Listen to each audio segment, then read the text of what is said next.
Polling పైనే అందరి చూపు ఉంది. ఎన్డీఏ మహాగఠబంధన్ కూటమల మధ్య హోరాహోరీ పోరు నెలకొన్న నేపథ్యంలో ఓటర్ల మద్దతు ఎవరికి దక్కుతుందనేది ఆసక్తికరంగా మారింది. బీహార్లోని సుపోల్, జముయి జిల్లాలో గత ఎన్నికల్లో ఎన్డీఏదే ఆధిపత్యం కాగా ఈసారి ఎన్డీఏకు చెక్ పెట్టాలని మహాగఠబంధన్ తీవ్ర ప్రయత్నాలు చేసింది. దీంతో హోరాహోరీ పోరులో సుపోల్, జముయి జిల్లాల ఓటర్లు ఎవరికి మద్దతుగా నిలుస్తారనేది ఉత్కంఠను రేపుతుంది.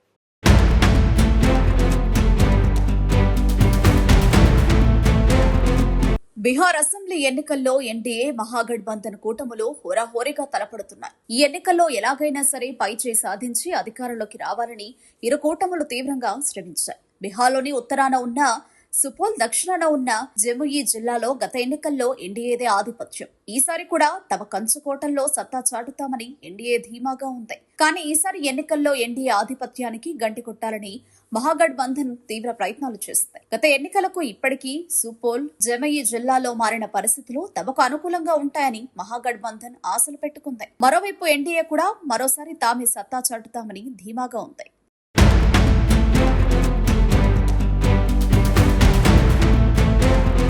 సుపోల్, జముయి జిల్లాలు బీహార్లోని ఉత్తర, దక్షిణ ప్రాంతాల్లో ఉంటాయి. ఒకటి నేపాల్కు సరిహద్దుల్లో ఉంటే మరొకటి జార్ఖండ్కు పొరుగున ఉంటుంది. ఈ రెండు జిల్లాల్లో గత ఎన్నికల్లో ఎన్డీఏదే ఆధిపత్యం. ఈసారి ఆ ఆధిపత్యానికి గండి కొట్టాలని మహాగఠబంధన్ గట్టిగా పోరాడుతోంది.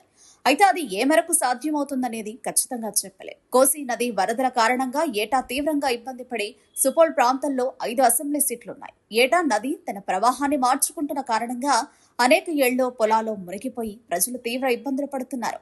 నేపాల్ నుంచి కోసీ నది సుపోల్లోనే ప్రవేశిస్తుంది. కోసీ నది వల్ల 33 గ్రామాలకు ఇబ్బందులు తప్పడం లేదు. సుపోల్లోని పట్టణ ప్రాంతాల్లో యాదవ్ ముస్లిం సమీకరణం పనిచేయవచ్చు. ఈ ప్రాంతంలో 20.4% ముస్లింలు, 16.5% యాదవులు, 13.15% ఎస్సీలు ఉన్నారు.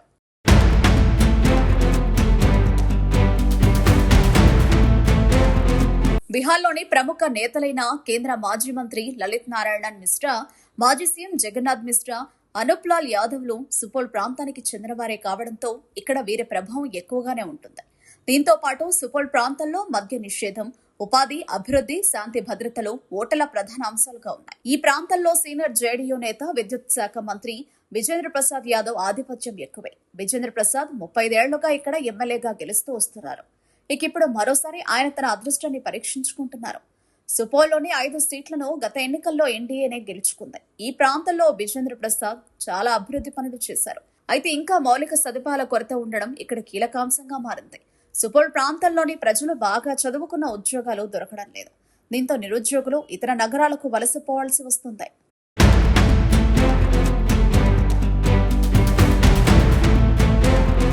ఇక బీహార్లోని మరో ప్రాంతం జముయి. జముయిలో 4 నియోజకవర్గాలున్నాయి. ఇక్కడ 12.67 లక్షల మంది ఓటర్లున్నారు.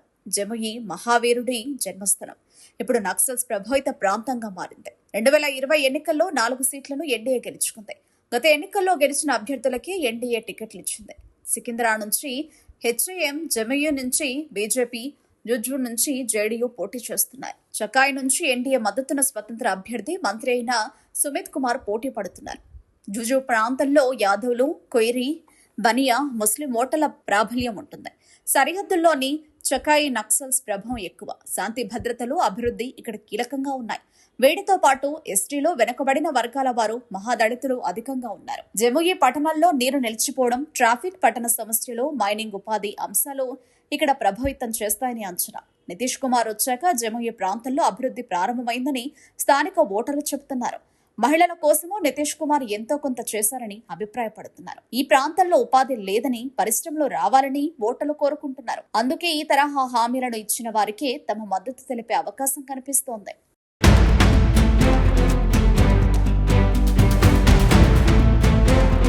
బీహార్ అసెంబ్లీ సమరంలో హోరాహోరీ పోరు నెలకొన్న నేపథ్యంలో ఓటర్ల మద్దతు ఏ కూటమి లేదా పార్టీకి దక్కుతుందనేదే ఉత్కంఠ నెలకొంది.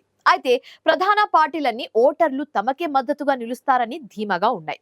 అయితే ఈ నేపథ్యంలో బీహారీలో తీర్పు ఎవరికి అనుకూలంగా ఉంటుందో, మరెవరికి ప్రతికూలంగా ఉంటుందనేది ఆసక్తిని రేకెత్తిస్తోంది.